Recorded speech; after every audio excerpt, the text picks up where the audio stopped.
এখন modelling interviews দিচ্ছি that's because হচ্ছে আমি এখন মাত্র মানে আবার স্টার্টিং করেছি মিডিয়াতে আসছি। সো দেখি লেটস সি, আপনারা পাশে থাকলে অবশ্যই কাজ করতে পারবো। কি ধরনের কাজ করার ইচ্ছা আছে? 2024 তো শেষই হয়ে যাচ্ছে, 25-এ হ্যাঁ ইয়া নতুন বছরে হ্যাঁ কি হ্যাঁ ধরনের নতুন কাজ? বছর এটা মানে এখন তো হচ্ছে 2024 চলে যাচ্ছে। তো নতুন বছর থেকে নতুন করে কাজ করে স্টার্ট করার প্ল্যানিং আছে, যেহেতু বিগ স্ক্রিনে কাজ করার ইচ্ছা আছে। সো এই মুহূর্তে আমি খুব চুজি চুজ করতেছি কাজ, যেটা বেটার হয় ওভাবে আগে পাবো। নাটক বা সিনেমা না? আমার নাটকের মধ্যে কখনো ছিল না, সিনেমার প্রতি। সিনেমাই করার ইচ্ছা আছে।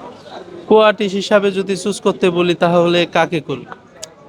আর্টিস্ট হিসেবে চুজ করার জন্য তো আমাদের বাংলাদেশে একমাত্র কিং খান আছে, সাকিব খান। বাট এখন যেহেতু আমি হচ্ছে মানে নিউ কামার, উনি নিউ কামারদের সাথে কাজ করে কিনা আই ডোন্ট নো, বাট হচ্ছে আমি চেষ্টা চালিয়ে যাব। আর হচ্ছে কি বলেন, আর ইয়েতে হলে সিয়াম ভাই আছে। সিয়াম ভাইয়া। সিয়াম যেহেতু আমার হাইটের সাথে ওনার, আমার কাছে মনে হয় আমি যাব যে আমার সাথে ম্যাচ খাবে। সিয়াম ভাই ভালো। সিয়ামের সাথে সাকিব ভাইয়ের যে দরদ সিনেমা এবার গেল, এটা কি দেখা হয়েছে? ওনার গানগুলো আমার কাছে খুবই ভালো লেগেছে, অসাধারণ ছিল। গান হচ্ছে কোরিওগ্রাফি, বাইরের যে এনভায়রনমেন্ট, লোকেশন, আমার কাছে খুবই ভালো লেগেছে। মানে এই এখনকার জেনারেশনের জন্য ইটস পারফেক্ট, কারণ এরকম মুভি তো আজ পর্যন্ত আমি এখনো দেখিনি, মানে করেই নেই কোনো ডিরেক্টরদের আমার মনে হয় না, বা কোনো প্রডিউসার এরকম করে কোনো কাজ করেছে। অনন্যা মামুন ভাই উনি হচ্ছে খুব চ্যালেঞ্জিং কাজ করে। আমি ওনার একটা ওয়েব সিরিজেও কাজ করেছিলাম ইন্ডিয়াতে। তো সো আমার কাছে ওনার কাজগুলো খুব ভালো লাগে, কারণ উনি একটু ডিফারেন্ট, একটু ইন্ডিয়ান, একটু বলিউড, একটু মানে হচ্ছে উনি একটু হচ্ছে কম্পিটিশনের মধ্যে থাকতে চায় খুব ভালো, যাতে হয় বেস্ট হয়, যাতে ইন্ডিয়ার সাথে যাতে আমাদের একটা ভালো বরাবর টাইপের কাজ করা যায়। সো আমার কাছে ভালো লাগছে। জাজের অনেকে আসছে, জাজের সম্পর্কে একটু বলুন। জাজের সম্বন্ধে কি বলবো, উনি তো হচ্ছে হচ্ছে সব নতুনদেরকে নিয়ে কাজ করে। আজিজ ভাই ওনার নতুনদেরকে খুব সুযোগ দেয়।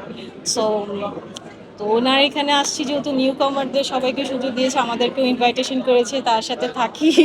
দেখি নেক্সট টাইম ভালো কোনো প্রজেক্ট অবশ্যই ইনশাআল্লাহ পাবো। এই নাম পরিচয় দিয়ে শেষ করি। ও আমার আমার নাম হচ্ছে জারা। আমি মডেল প্লাস হচ্ছে আর্টিস্ট। এই মুহূর্তে আমি হচ্ছে ট্রাই করতেছি বিগ স্ক্রিনে কাজ করার জন্য। সো আপনারা সবাই দোয়া করবেন। আর হচ্ছে আমার যত মিডিয়া ফ্রেন্ড সার্কেল আছে, জার্নালিস্ট আছে, আমাকে সাপোর্ট করবেন বেশি বেশি করে। সো ইনশাল্লাহ আমার ড্রিম 2025-এ অ্যাটলিস্ট পুরো হবে। বক্তব্যেন্দ্র শুভাকাঙ্ক্ষীদের উদ্দেশ্যে কিছু বলবেন? হ্যাঁ, বক্তব্যেন্দ্র শুভাকাঙ্ক্ষীদের উদ্দেশ্যে কিছু শুভাকাঙ্ক্ষীদের জন্য বলবো আমার জন্য একটু দোয়া করবেন বেশি বেশি করে। নতুন বছর যেহেতু আসতেছে, সো পাশে থাকবেন, সাপোর্ট করবেন। এই তো। অসম সুস্থ থাকেন, অনেক হাসেন, হাসি খুশি থাকেন, নতুন লাইফ ভাইরাল হন, ইচ্ছা মতো ভাইরাল হন। যে যা বলুক একেবারে ড্যাম কেয়ারই করবেন না। নেগেটিভ কমেন্টস আসবে, পজিটিভ কমেন্টস আসবে, নেগেটিভ কমেন্টসও ভালো কিছু হবে ইনশাআল্লাহ। আরেকটু বিষয়ে যাব, যেহেতু ভাইরালের বিষয়ে যাচ্ছি। এক্ষেত্রে আপনি ভাইরাল বিভিন্নভাবে হয়ে থাকে। সো আমাদের জন্য স্কিনের জন্য, আমাদের ফিটনেসের জন্য কিন্তু খুবই আমাদের কনসিয়াস হতে হয়, তাই না? সো সেখানে আমাদের এরকম একটা মানে একটা প্রোগ্রাম ইভেন্ট অ্যারেঞ্জ হয়েছে। সো এখানে এসে আমার খুবই ভালো লাগতেছে। তো এটাই তো বলতে হবে। কারণ কি স্যাভি স্যাভি হচ্ছে আপনার স্কিনের জন্য খুব ভালো, মেয়েদের জন্য। দ্যাটস ওয়াই হচ্ছে মডেলসদের জন্য তো অনেকেই হচ্ছে কি বলে আপনার খুবই ভালো। তো এই জন্য আমি আসছি দেখি এখানে। আমি তো ট্রিটমেন্ট নেই, ওনাদের হচ্ছে কসমেটিক প্রোডাক্টও নেই, তাই তো। এখানে অ্যাওয়ার্ড পাওয়ার কথা রয়েছে, আপনার মনে হয়? হ্যাঁ, অ্যাওয়ার্ডটা এখন আমি ওরকম মানে আই এম নট শিওর। আমি তো এসছি এখানে invitation as a guest. So দেখি।